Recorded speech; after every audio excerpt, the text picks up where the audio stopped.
नमस्ते। आज के इस दिलचस्प विश्लेषण में हम हिंदी साहित्य के एक बेहद शानदार और क्लासिक नाटक रीढ़ की हड्डी पर बात करने वाले हैं।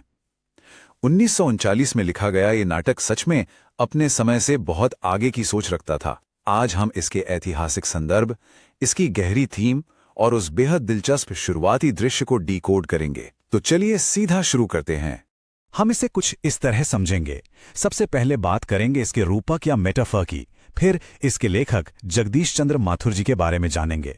उसके बाद हम किरदारों से मिलेंगे, नाटक के उस अफरा तफरी वाले शुरुआती दृश्य को देखेंगे और अंत में पहुंचेंगे इसके मुख्य संघर्ष तक, यानी शिक्षा बनाम विवाह।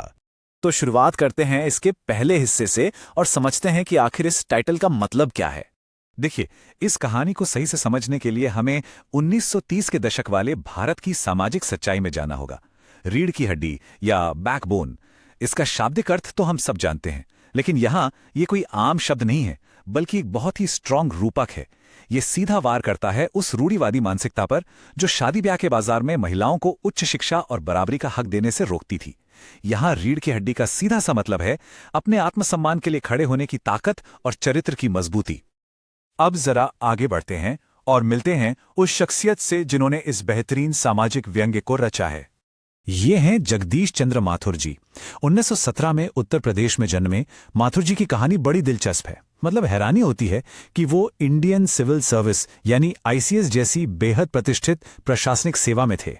शिक्षा सचिव और आकाशवाणी के महानिदेशक जैसे बड़े पदों पर रहे, लेकिन इन सब भारी भरकम जिम्मेदारियों के बावजूद उनका साहित्य और रंगमंच के प्रति जो जुनून था ना, वो कभी कम नहीं हुआ।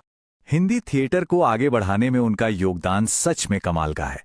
उन्होंने ऐतिहासिक नाटकों के साथ साथ समाज की सच्चाई दिखाने वाले कई एकांकी लिखे। उनके कुछ सबसे मशहूर नाटकों में भोर का तारा, ओ मेरे सपने, शारदीय और पहला राजा शामिल हैं।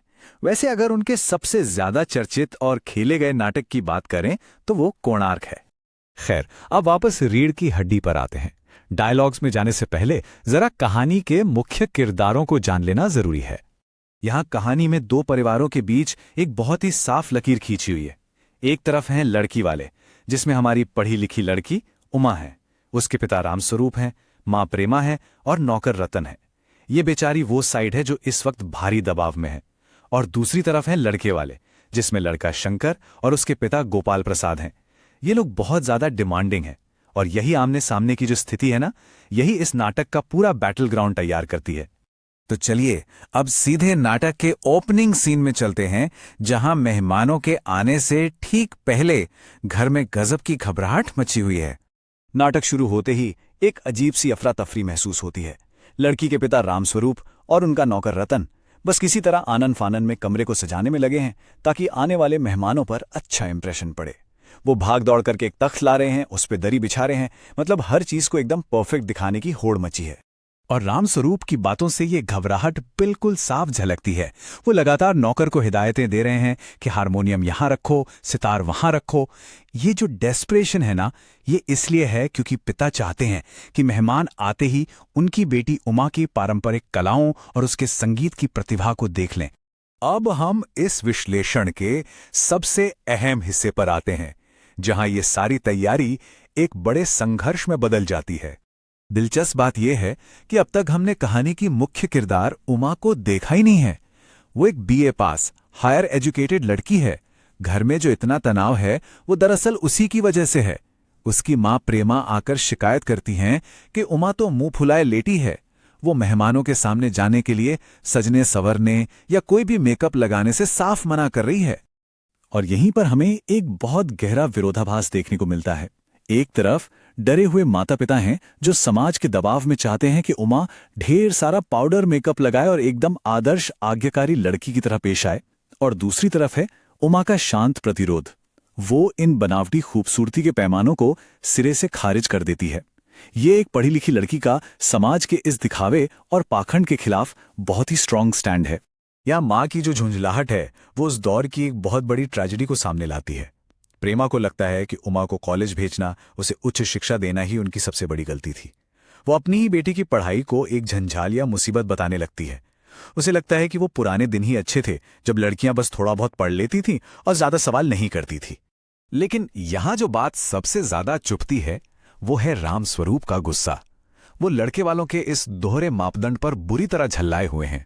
हैरानी की बात है ना कि दूल्हा और उसके पिता दोनों पढ़े लिखे हैं, पेशे से वकील हैं, बड़ी बड़ी सभाओं में उठते बैठते हैं, लेकिन फिर भी उन्हें अपने घर के लिए एक ऐसी बहू चाहिए जो ज्यादा पढ़ी लिखी बिल्कुल ना हो।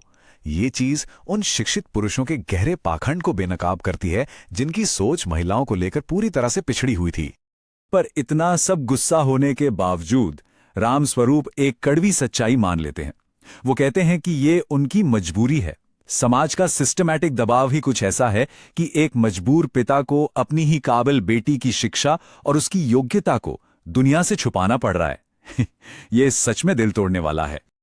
और तभी अचानक दरवाजे पर दस्तक होती है। लड़के वाले आ चुके हैं। ये पूरी अफरा तफरी और बेचैनी अब एक बहुत बड़े टकराव के लिए मंच तैयार कर चुकी है।